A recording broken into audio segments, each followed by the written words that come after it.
आओ महाराज जी, आओ, दंडोत, दंड, जय जय श्री राधे, जय जय श्री राधे। अब राधा गिरधर हो गए जी महाराज जी। सब परिकर तो महाराज जी आकर के वहाँ सुख प्रदान कर गए। मैंने भी एक बार महाराज जी को ना करना।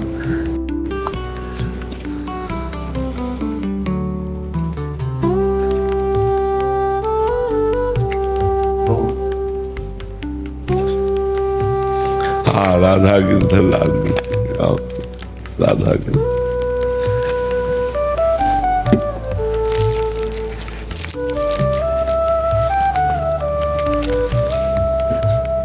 तीनों लोग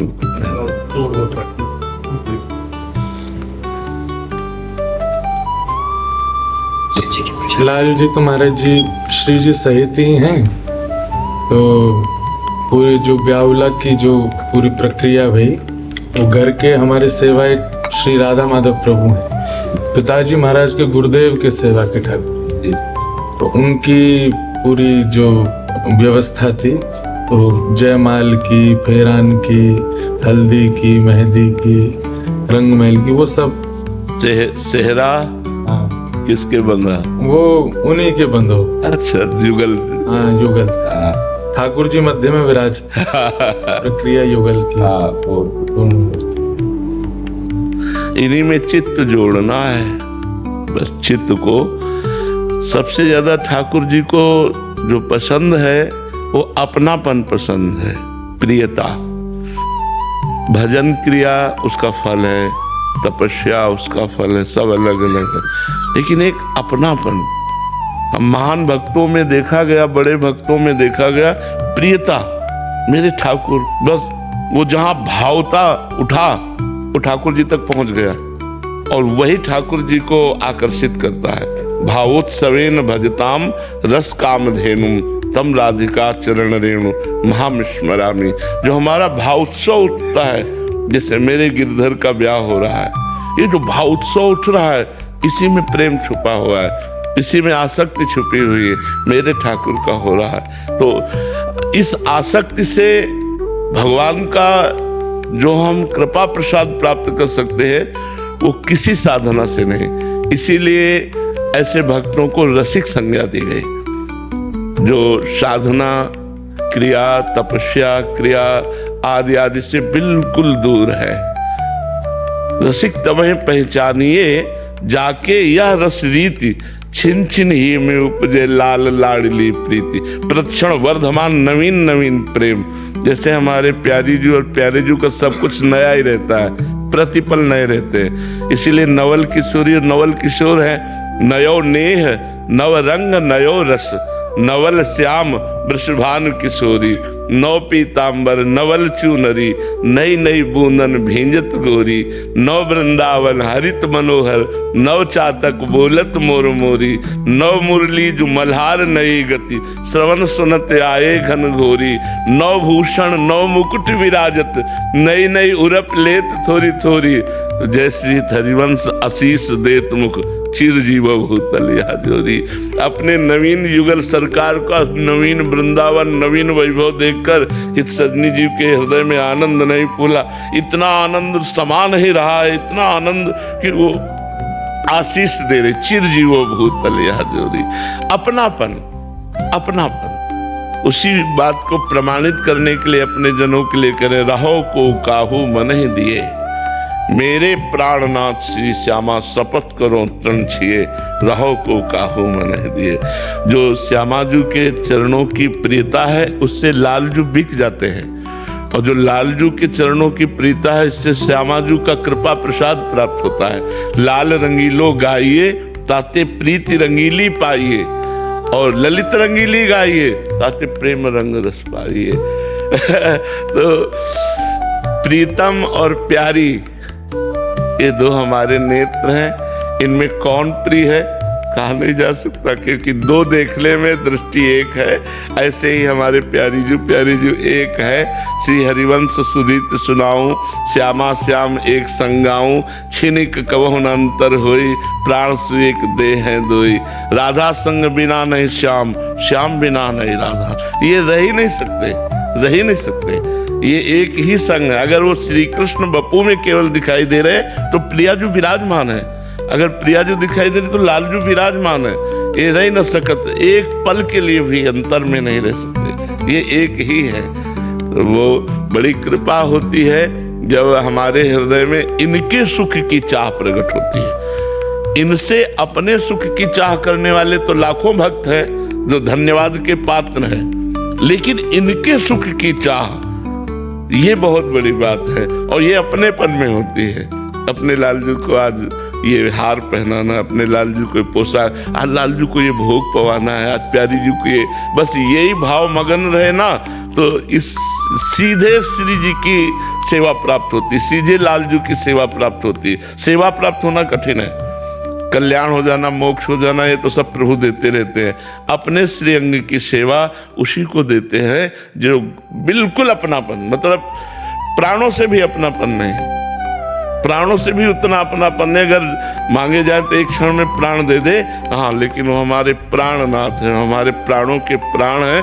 इतना प्यार हो जाए, प्रभु से प्यार होना कठिन बात है, प्रभु से प्यार हो जाए, वो प्यार के लिए ही ये अर्चा विग्रह रूप धारण किए हुए, नहीं तो हम कैसे प्यार कर पाए, क्योंकि वो अव्यक्त हैं। तो अर्चा विग्रह में इतनी आसक्ति हो जाए हमारी कि उठते बैठते चलते, इस समय लालजू हमारे क्या पाएंगे, इस समय लालजू को हमें क्या पहनाना है, इस समय लाल, वो अंदर चलता रहे। कहीं भी जा रहे हैं, कोई भी अच्छी चीज़ देखिए, ये लालजू के लिए ठीक रहेगी, ये हमारा चिंतन उनके प्रति बन जाए, बस ये खास बात है। प्रियता हो जाए, अपनापन हो जाए, बहुत कृपा है, बहुत कृपा है श्री जी की आपके ऊपर। कृपा पात्र तो है ही, खूब निरंतर बस ऐसे रति करते रहिए, और भगवान की चर्चा गान करते हुए कभी कोई आशा मत रखे, जो प्रभु दे दे, जैसे प्रभु रखे, बस भगवान की चर्चा भगवान की प्रसन्नता के लिए गाइए, तो ये जीवन प्रेममय हो जाएगा। श्री पूज्य रामचंद्र डोंगरे जी केवल भगवान की चर्चा, भगवान के लिए अपने लालजू को सामने रखते तो आंसुओं की माला पहनाते रहते थे, अश्रु चलता रहता, भगवान की चर्चा। जीवन धन्य ही है।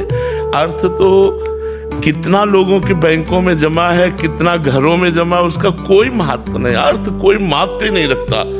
भगवान के सामने अर्थ कोई महत्व नहीं रखता।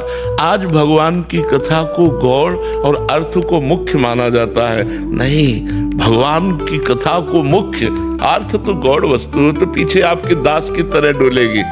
जो वैभव ऐश्वर्य है वो तो दास है, भगवान के चरणों की सेवा में जब आप हो तो आपकी सेवा में लगे रहेगा। तो अर्थ की प्रधानता न रखते हुए भगवान की अद्भुत महिमा का गान करते हुए स्वयं उसमें प्रफुल्लित होते हुए हमारा जीवन व्यतीत हो, यही गिरधर लाल से प्रार्थना है कि उन्हीं में आसक्ति हो, उन्हीं का चिंतन हो, उन्हीं का गान हो, और उन्हीं में हमारा शयन हो जाए।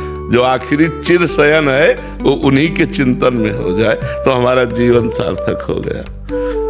क्या सेवा करे आपकी? नहीं महाराज जी, बस बाबा से बात हुई, मैं तो बहुत दिन से तड़प रहा हूँ, मैंने कि महाराज जी के दर्शन करने हैं मुझको, तो बस अभी कथा के लिए निकल रहा हूँ।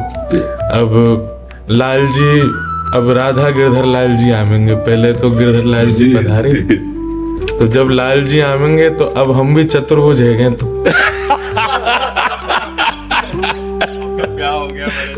नहीं, ठीक है, ठीक है जी। कि महाराज जी हर वर्ष हम पर्ची डालें ठाकुर जी के आगे कि अगला उत्सव कहाँ कराएंगे, तो 4 स्थानों के नाम रखते हैं। तो गत वर्ष नाथद्वारा में था, तो भाव था कि गोवर्धन, वृंदावन, बरसानो या फिर एक बाहर को स्थान रखो कहीं को। तो मन में भाव आयो कि अगर बरसाने की पर्ची आ गई तो ठाकुर जी के आगे डालें, जो सबसे समीप जावे वो को माने कि ये ठाकुर जी आज्ञा कर रहे हैं। तो मैंने कि अगर बरसानो आयो तो समझ जाएंगे कि ठाकुर जी को ब्याहुला हो। तो नाथ द्वारा में जब पर्ची डाली तो जो सबसे समीप गई तो उठाई तो श्री बरसाना नाम, तो ठाकुर जी बोले ब्याह हुए। लेकिन महाराज जी बीच वर्ष में ही ठाकुर जी बोले कि पहले ब्याह मेरो होएगो, मतलब मेरो ब्याह करवे से पहले तू एक सेवा बारी लिया। अकेलो मेरो ब्याह करेगो तो फिर कैसे अकेलो संभालेगो। तो बीच में योजना ऐसी बनाई कि पहले दास को हैगो और 1 महीना में ठाकुर जी को हैगो। लेकिन महाराज जी जितनो मन में उमंग और आनंद और उत्साह ठाकुर जी के ब्याहुला को भयो, कैसे भी ठाकुर जी को ब्याह हो, मधुर हो, आनंद में हो। तो एक बार और मैं लाल जी के सहित हम कृपा कीजिएगा, दर्शन करेंगे जरूर। तब आऊंगा और बाकी संग में भी लाऊंगा परिवार को, तो सहित दर्शन कर भी आऊंगा। जरूर एक चुनरी दे दो, सखी को दे देंगे चुनरी। आपको स्वास्थ्य अनुकूल है महाराज जी? बस ये है कि श्री जी की कृपा से चल रहा है, बस चल रहा है। बस लाडली जी और सब संतों की कृपा है तो बहुत सुंदर चल रहा है। हमें भगवत चर्चा करने को मिलती है, हमारी दिनचर्या चल रही, पर इतनी बड़ी कृपा है। अब दिनचर्या चल रही सब तो हम राजी हैं, जितना कष्ट मिले उस पर कोई परेशानी नहीं।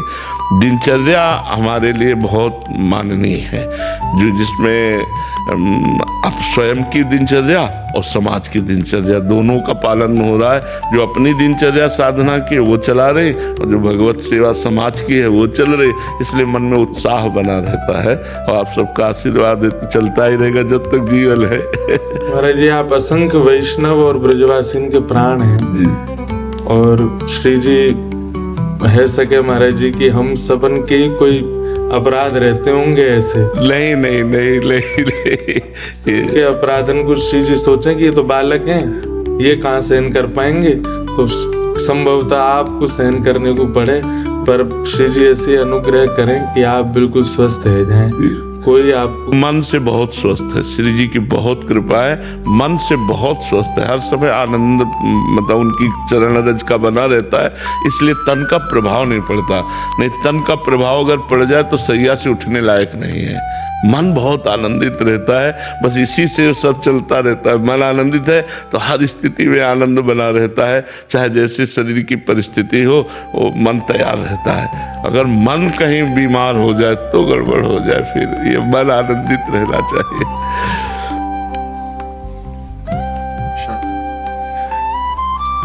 दोबारा मुंह दिखाई में फिर देना।